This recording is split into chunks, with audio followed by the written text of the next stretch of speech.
Hi అండి, నా పేరు రిషి కుమార్. నేను ఇలా ఆంధ్రప్రదేశ్ నుంచి వచ్చాను. యాక్చువల్గా నేను ఒక మనీ ఫుడ్ సైకాలజీ అనే నాగరాజ్ గారు ఒక స్టార్ట్ చేశారని చెప్పి నా ఫ్రెండ్ నాకు చెప్తుంటూ ఒకసారి ట్రై చేద్దామని వచ్చాను. బట్ యాక్చువల్గా ఆయన చెప్పినప్పుడు అయితే నా నిజ జీవితంలో ఇదే జరిగింది అని ఒక ఇంపాక్ట్ నాకు అనిపించింది. నాగరాజ్ గారి సెషన్ వల్ల నాకు ఏమైనా కొన్ని లైఫ్లో మంచి ఇంపాక్ట్ తగిలింది. నాకు ఎలా అంటే దీన్ని యూజ్ చేసుకుని దీన్ని ఇలా చేయొచ్చు, లేకపోతే ఈ మనీ ఇష్యూ సార్ట్అవుట్ ఇలా చేసుకోవచ్చు, లేదా సమ్ బిజినెస్ని ఇలా చేసుకోవాల్సిన దాన్ని ఇంకొద్ది ఇంప్లిమెంట్ అంటే ఆయన చెప్పిన చిన్న చిన్న ఫార్ములాస్ మన లైఫ్లో ఉండేవే కానీ మనం ఆలోచించాం దాని గురించి. బట్ అంతలా ఆయన ఇచ్చిన చిన్న చిన్న ఫార్ములాస్ వల్ల నేనైతే చాలా హ్యాపీగా ఫీల్ అయ్యాను ఈ సెషన్కి రావడం వల్ల. భగవద్గీత 2వ అధ్యాయం సాంఖ్యయోగం 3వ శ్లోకం. శ్రీకృష్ణ పరమాత్మల వారు ధైర్యం గురించి అర్జునుల వారికి బోధిస్తూ ఈ శ్లోకాన్ని చెప్పడం జరిగిందనమాట. ఆ శ్లోకం ఏంటి అని అంటే, క్లైభ్యం మాస్మ గమఃపార్థ నైతిత్యోపపద్యతే క్షుద్రం హృదయ దౌర్బల్యం త్యక్తోత్తిష్ట పరంతప.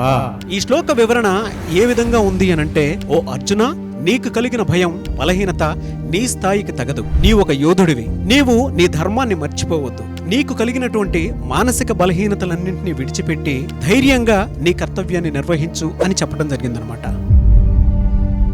ఈ శ్లోక వివరణ మరింత అర్థవంతంగా మనం మాట్లాడుకోవాలి అని అంటే, యుద్ధానికి ముందు అర్జునుల వారికి ఏ విధంగా అయితే జరిగిందో ఆ సందిగ్ధమే మన జీవితంలో మనకు తెలియకుండానే ఏదో ఒక పరిస్థితిలో అయోమయంలోకి వెళ్ళిపోతూ ఉంటాము. అప్పుడు కాళ్ళు చేతులు గడగడ వణకటం, శ్వాస మీద ధ్యాస తగ్గటము, గుండె వేగంగా కొట్టుకోవటము, లక్ష్యంపై గురి తప్పటం మనకు జరుగుతూ ఉంటుంది. దీన్నే బక్ ఫీవర్ అని అంటారు. కొత్త వాళ్ళు ఎవరైనా సరే ప్రేక్షకుల ముందు వెళ్ళి ఏదైనా మాట్లాడాలి అని అంటే కలిగేటువంటి చిన్న జంకు భయం ఏదైతే ఉంటుందో దాని వలన ప్రతి మనిషి తన జీవితంలో భయంతో పాటు నిరాశను కూడా ఎదుర్కొంటూ ఉంటాడు. అప్పుడు లక్ష్యంపై గురి తప్పుతుంది.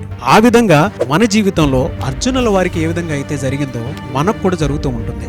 దానిని మనం ధైర్యంగా ఎదుర్కోవాలి అని అంటే శ్రీకృష్ణుల వారు చెప్పినట్లు ధైర్యంగా నిలబడి మనం ధర్మాన్ని విడిచిపెట్టకుండా మన కర్తవ్యాన్ని గనక మనం నిర్వర్తించగలిగితే ఖచ్చితంగా దాన్ని ఓవర్కమ్ అవుతాము. దాన్ని ఏ విధంగా ఓవర్కమ్ అవుతాము అని అంటే, శ్వాస మీద ధ్యాస పెట్టి ప్రతిరోజు గనక సాధన చేయగలిగితే విజయం దానికంతట అదే వస్తూ ఉంటుంది అన్నమాట.